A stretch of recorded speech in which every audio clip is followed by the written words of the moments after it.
भन्न मन लाग्छ। लामा बाउठिएका बाटामा हिँड्दै सोध्न मन लाग्छ। खसेर पट्ट फुटेका असङ्ख्य थोपाहरू सोहोरेर केही बुझ्न खोजौँ झैँ लाग्छ। आवाज, बतास, शब्द, सङ्केत सबैमा म कहाँ छु? यतै कतै यही संसारमा के खोजी बस्ने एउटा उत्सुक मान्छे। म सायद अशोक दुई हात जोडेर नमस्कार गरेँ है सबैलाई। अब सुरु गरौँ मेरा प्रकाशित रचनाहरू वाचन गर्ने पडकास्ट श्रृङ्खला र एकैछिन।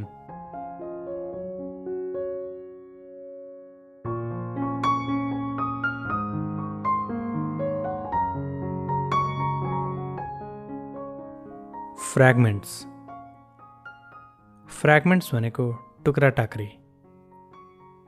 मलाई के भ्रम छैन भने म एउटा सग्लो स्वरूप हुँ। त्यो भ्रम मलाई छँदै छैन। म धेरै टुक्रा टाक्रीहरूको गठजोड हुँ। जसरी म टुक्रा टाक्रीहरूको जोड हुँ, मैले यस्तै धेरै टुक्रा टाक्रीहरू देखिरहेको हुन्छु। तिनी टुक्राहरूमा म धेरै कथाहरू देख्छु। त्यो टुक्रा टाक्रीहरू जोडेर म एउटा सग्लो स्वरूप निर्माण गर्न खोज्छु। I think that's a beautiful process in creating something. त्यस्तै कोही बेला अलिकति फ्याक्ट जस्तो, अलिकति फिक्सन जस्तो, कता कता कल्पना गरेका कुरा र वास्तविक जिन्दगी मिसमास भए जस्तो पनि लाग्छ। केही टुक्रा वास्तविक जिन्दगीका, केही टुक्रा कल्पनाका। फ्र्यागमेन्ट्स।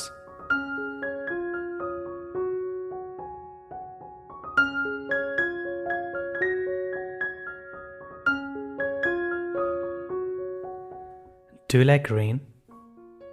I don't know. I don't know. मैले उनीतिर हेरेँ। उनी कतै पर हेरिरहेकी थिइन्। मतिर फर्किएर उनले केही नभनुन्जेल पर्खिरहे। त्यो बीचमा मेरा आँखाहरूले चराको एउटा बथानको उडानलाई पछ्याए। पौडिरहेको एउटा हाँस खोलाको अर्कोपट्टि फर्किँदाखेरिको तरङ्गमा मैले सङ्गीत पनि सुने। उनले मतिर हेरिन्। मैले उनीतिर हेरेँ। मेरा आँखामा एउटा उत्सुकता अड्किएको थियो। अलि अगाडि मैले जे भनेको थिएँ त्यही कुरा उनले किन दोहोऱ्याइन्? Was it a सर्काजम?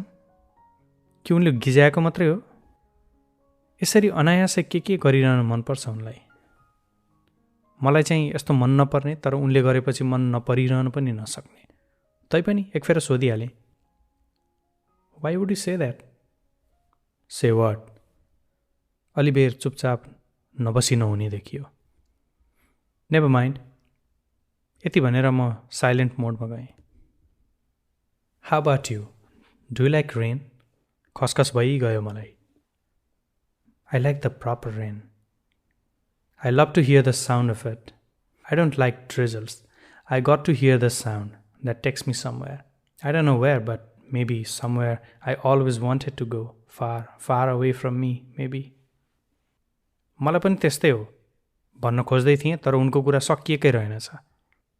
कहिलेकाहीँ त यस या नो भनेर अलि इलेबोरेट गर्दा पनि त हुन्थ्यो होला। But you have that instant answer, I don't know. फेरि च्वाट्टै काटिन्, बोल्नै दिएनन्। जहिले पनि एब्स्ट्र्याक्ट अनि इन्डिसाइसिभ भइराख्ने हो। फिसिक्का हाँसे मात्रै। उनले मेरो कुममा एक मुड्की हानिन्। I like rain. I like to see the raindrops creating ripples on the surface of the river. I like to see the gloomy sky. It gives me isolation. I like rain because I like the kind of loneliness it gives to me. It's a good loneliness. तिमीले भने जस्तै, it takes me somewhere. I don't know where, but maybe somewhere I always wanted to be. भर्खरको दृश्य काल्पनिक हो। Charles रिभरको किनारै किनार हिँड्दै गर्दा बनेको। तर अब लेख्न लागेको यथार्थ हो।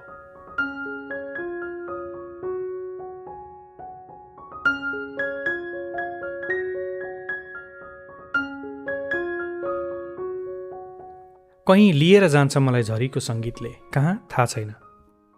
0 माइल कथा लेख्ने सञ्जयले पनि उसका शब्दहरूसँगै कता कता लिएर गए जस्तो भएको थियो। सायद लाभडियाजको फ्रम वाट इज बिफोरको जस्तै लोकेसनहरूमा। उसले माछाको सपनामा काम गरौँ भन्यो, मैले गरिनँ।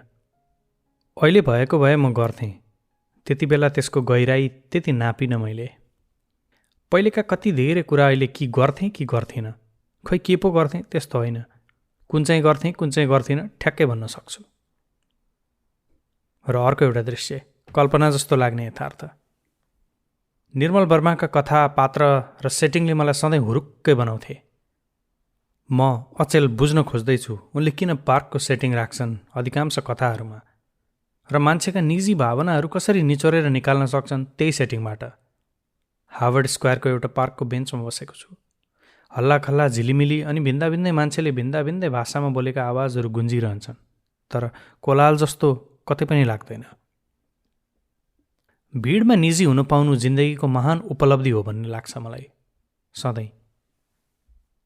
कालो ओभरकोट लगाएर एउटा मान्छे आफ्नो चस्मा मिलाउँदै वरपर हेरेर केही कल्पिरहेको देख्छु। आसपासमा भिन्दै देशका आफ्नै पाराका रेस्टुरेन्टहरू छन्। फेरि निर्मल वर्मालाई सम्झिन्छु। मान्छेको कल्पनाशीलता यस्ता पार्कहरूमा निकै जीवन्त भएर प्रस्तुत हुँदो रहेछ। बेन्चमा कसैले छोडेको हार्वर्ड स्कुल ह्यान्डबुक पनि मलाई वर्षौँदेखि खोजिरहेको उपन्यास जस्तो लाग्दिन्छ। मध्यरात हुन 1 घण्टा बाँकी रहँदा पनि सहर निधाएको छैन, झन् जिउँदो जाग्दो भएर देखा परेको छ। 73 नम्बरको बस हार्वर्ड स्टेसनको लोवर बसवेमा आइपुग्दाखेरि मसँगै पार्कको मिठो हावाको सुसेली पनि त्यहाँ पुग्छ। म एकफेर समुनाजीतिर हेरेर मुस्कुराउँछु र त्यति नै बेला एउटा कथा लेखिनलाई ठिक्क तयार भएर बसिदिन्छ।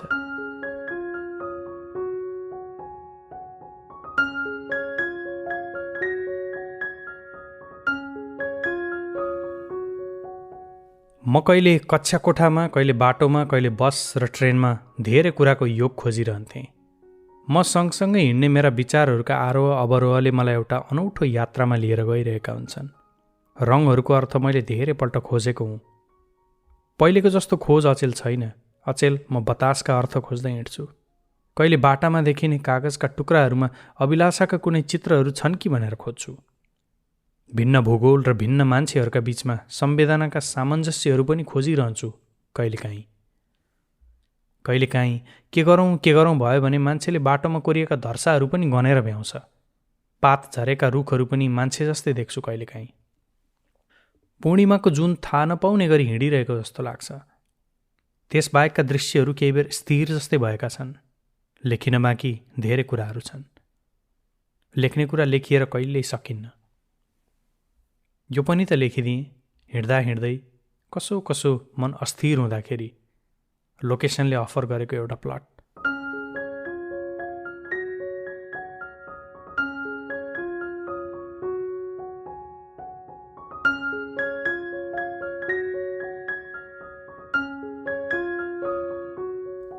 कुनै लोकल आर्टिस्टले बनाएको सपोर्ट द लोकल आर्टिस्ट भन्ने स्टिकर झोलाको पछाडि टाँसेर ऊ हिँडिरह्यो। हिउँको बगैँचामा उसका पाइलाहरू गरुङ्गो गरी सर्दै थिए। होर्डिङ बोर्डहरूलाई हिउँले छपक्कै छोपेको थियो। पहेँला, राता र सुन्तले पातहरूले रङ्गीन देखिने रुखहरू नाङ्गै थिए। म्यासाब र ड्यानाएभको इन्टरसेक्सनमा पुग्ने बेला एउटा रुखमा अल्झिएको हिउँको सानो ढिको छुस्स पन्छाइदियो देब्रे हातको पन्जाको टुप्पोले। अलि पर पुलुत्त चिप्लिन खोज्यो तर सम्हालियो। समरमा त्यही बाटो खितखित हाँस्दै उनीसँग सेल्फी लिँदै हिँडेको सम्झनाले थोरै चिस्याएर गयो उसलाई। केही बेरसम्म त्यही दृश्यको कल्पनाले उसको आँखा धमिल्याइदियो। ऊ खै के बोल्दै थियो। उनी सेल्फी लिँदै खितखित गर्दै थिइन्। ऊ बुद्रुक उफ्रिँदै औँलाहरूले किबोर्डको की थिचे जस्तै गर्दै थियो। एउटा रुखनेर पुगेपछि त्यसको हाँगामा च्याप्प दुवै हातले समाउने गरी उफ्रिएको थियो र पिङखेले जसरी एकफेर मच्चेर फुत्ता हाम फालिएको थियो। भर्खर बनिसकेको अपार्टमेन्ट बिल्डिङको बाहिरपट्टि फुलेको गुलाबको फुल हेऱ्यो र टक्क अडियो। त्यस्तै गुलाबको फुलको चित्र सादा पानामा कोरेर उसले प्रेमको पहिलो अभिलाषा पोखेको थियो। क्रमशः। धन्यवाद।